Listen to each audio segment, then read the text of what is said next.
বিজেপির জেলা সভাপতির বিরুদ্ধে দুর্নীতি নিয়ে মুখ খুলেছিল বিজেপি নেতা। অভিযোগ, বিজেপির জেলা সভাপতি খুনের হুমকি দিয়েছে বিজেপি নেতাকে। পুলিশের কাছে লিখিত অভিযোগও দায়ের করেছে বিজেপি নেতা। বসিরহাট সাংগঠনিক জেলার দলীয় কার্যালয়ে গত 16 আগস্ট বিজেপির রাজ্য কমিটির সদস্য তথা বারাসতের অবজারভার ও মণ্ডল সভাপতি দীপক কুমার সরকার একাধিক দুর্নীতির অভিযোগ তুলে বিজেপির বসিরহাট সাংগঠনিক জেলার সভাপতি তাপস ঘোষের বিরুদ্ধে বিষোদ্গার করেন। গরু পাচার, টাকা আত্মসাৎ ও প্রমোটার চক্রের অভিযোগ তুলে জেলা সভাপতির বিরুদ্ধে মুখ খোলায় খুনের হুমকি বিজেপি নেতাকে। পুলিশ সুপারের কাছে লিখিত অভিযোগ দায়ের। বিজেপির গোষ্ঠীদ্বন্দ্ব ফের প্রকাশ্যে। জেলা সভাপতির বিরুদ্ধে দুর্নীতির অভিযোগ তুলে প্রকাশ্যে সাংবাদিক সম্মেলন করা নিয়ে গোষ্ঠী কোন্দল প্রকাশ্যে। বিজেপির বসিরহাট সাংগঠনিক জেলার দলীয় কার্যালয়ে গত 16 আগস্ট বিজেপির রাজ্য কমিটির প্রাক্তন সদস্য তথা বারাসতের অবজারভার ও মণ্ডল সভাপতি দীপক কুমার সরকার একাধিক দুর্নীতির অভিযোগ তুলে বিজেপির বসিরহাট সাংগঠনিক জেলা সভাপতি তাপস ঘোষের বিরুদ্ধে বিষোদ্গার করেন। তারপর থেকেই তাকে খুনের হুমকি দেওয়ার অভিযোগ বসিরহাট সাংগঠনিক জেলার বর্তমান বিজেপির জেলা সভাপতি তাপস ঘোষের বিরুদ্ধে। তাকে ফোন করে খুনের হুমকি দেওয়ার অভিযোগ তোলেন ওই বর্ষিয়ান বিজেপি নেতা। এমনকি তার স্ত্রী ঝর্ণা সরকারকেও অশ্লীল ভাষায় গালিগালাজ করেন। এমনকি 95 বছরের বৃদ্ধা মাকেও ছাড় দেওয়া হয়নি বলে অভিযোগ বিজেপি নেতার। এই হুমকি পাওয়ার পর বসিরহাট পুলিশ জেলার পুলিশ সুপার ডক্টর জবি থমাসকে এর কাছে লিখিত অভিযোগ করেন। পাশাপাশি বসিরহাট থানায়ও তাপস ঘোষের বিরুদ্ধে অভিযোগ দায়ের করেন। আমি 1997 সাল থেকে বিজেপি পার্টির সদস্য এবং সেখান থেকে অ্যাক্টিভ মেম্বার হিসাবে সক্রিয়ভাবে 24 ঘন্টার জন্য বিজেপি পার্টিটা করে চলেছে জনগণের স্বার্থে, দেশের স্বার্থে এবং নরেন্দ্র মোদীর মুখের দিকে তাকিয়ে। তো আমি প্রথমে বুথ স্তর থেকে পার্টি করা শুরু করি, তারপরে মণ্ডল সভাপতি হই, তারপরে জেলার বসিরহাট সাংগঠনিক জেলার ভাইস প্রেসিডেন্ট ছিলাম, তারপরে বিজেপি টিচার সেলের বসিরহাট জেলার কনভেনার এবং পরবর্তীকালে বারাসত জেলার অবজারভার ও রাজ্য বিজেপি টিচার সেলের রাজ্য কমিটির সদস্য হিসাবে কাজ করেছি। আমি মন প্রাণ দিয়ে বিজেপি পার্টিটাকে করি দেশের, দশের এবং জাতির স্বার্থে। তো সেই মতো অবস্থায় আমাদের ভিতরে এতটুকু ফাঁকি নেই, আমরা এতটুকু কোনো অসৎ না, কিন্তু আমাদের বর্তমান বিজেপি পার্টিতে একটা অসৎ চক্র কাজ করছে এবং দুর্নীতি পরায়ণ লোকগুলো সব ঢুকে গেছে। তো এর বিরুদ্ধে আমি গত 16 আগস্ট 2023 সালে আমাদের বসিরহাট পার্টির পার্টির জেলা অফিসে আমি একটা প্রতিবাদ আন্দোলন করি এবং সেখানে সাংবাদিক বন্ধুদের সামনে সেই দুর্নীতিগুলো তুলে ধরি। মূলত আমাদের জেলা সভাপতি তাপস ঘোষের বিরুদ্ধে ওই দিন রাত্রেবেলা আমাকে 11:21 আমাকে হুমকি দেওয়া হয়। প্রথমত একটা অশ্লীল কথাবার্তা, খিস্তি খেউর, এর ছেলে তার ছেলে বলে এবং আমাকে আন্ডার কোষে এক লাথি মেরে ফাটিয়ে দেবো, এইরকম অশ্লীল কথা, যেটা আমার বিবেকের দংশন হচ্ছে কথাগুলো বলতে আমি একজন শিক্ষক হিসাবে।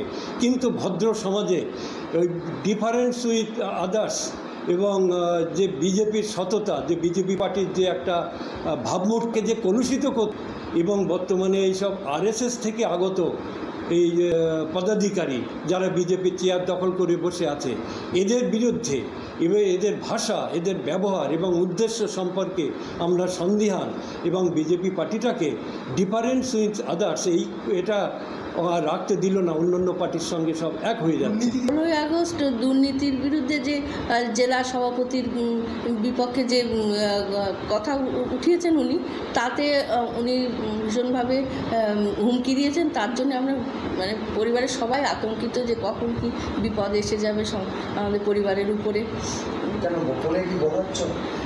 ফোনে তো অবশ্যই উনি হুমকি দিয়েছেন, মানে ভীষণভাবে গালিগালাজ করেছেন আর নানানভাবে ভয় দেখিয়েছেন যে পরিবারের সবাইকে দেখে নেব, আর নানানভাবে বাজে ভাষায় এটা গালাগালি করেছেন।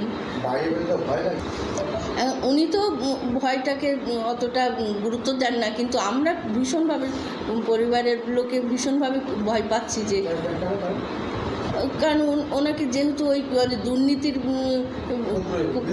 বিরুদ্ধে দিয়েছে, আর উনি যেহেতু দুর্নীতি জগতের লোক, হয়তো উনি কোনো কিছু খারাপ কিছু করে দিলেও দিতে পারেন, সেই ভয়টা আমাদের সবসময় কাজ করছে মনের ভিতরে। আমরা চাইছি ওনার যে ওনার একটা শাস্তি হোক, জানুক সবাই যে এরকম মানে হুমকি দেওয়া কি এরকম ভয় দেখানো যে করলে যে আমরা বিপদে পড়তে পারি, পরবর্তীতে যাতে উনি শুধরিয়ে যান, কি ওনার একটা শাস্তি হোক, এরকমটাই চাইছি। হ্যাঁ হ্যাঁ, থানায়। ঘটনার তদন্ত শুরু করেছে পুলিশ। এই অভিযোগ অস্বীকার করেছে বিজেপি জেলা সভাপতি তাপস ঘোষ। তিনি বলেন, উনি দিবার স্বপ্ন দেখছেন। আমি কেন ওনাকে খুনের হুমকি দিতে যাব? ওনার বিরুদ্ধে মানহানির মামলা করব। উনি সবসময় এই রকম কথাবার্তা বলেন। ওনার বিরুদ্ধে আইনত ব্যবস্থা নেব। রাত্রে স্বপ্ন দেখে মনে করে অমুক লোক আমাকে খুনের হুমকি দিয়েছে, তাতে তো আমার কিছু করার আশা নেই। আমার তো এরকম কিছু জানা নেই। যে বলছি যে তার বাড়ির সঙ্গে ভয়ের সংশয় হচ্ছে, তা কার কোথায় কি ভয় লাগলো সে দায়িত্ব তার আমরা নিতে পারবো না। কে কি স্বপ্ন দেখে তার ভয় লাগলে সে বিষয়ে তো আমি কিছু বলতে পারবো না। আমার তো এ বিষয়ে কিছু জানা নেই। তিনি যে আপনি তাকে খুনের হুমকি দিয়েছেন, তার জন্য সে প্রশাসনের দ্বারস্থ হোক। নিরাপত্তার অভাব যদি হয়, প্রশাসনের কাছে সে নিরাপত্তা চাক। প্রকাশ্যে কল রেকর্ড আমাদেরকে সে আমার শুনলাম তো আমার বিরুদ্ধে মানহানির মামলা করেছে, সেখানে প্রমাণ হবে, ও দেখাবে কি হয়েছে, তার বিরুদ্ধে কি কল রেকর্ডে কি আছে। আপনি কি চাইছেন?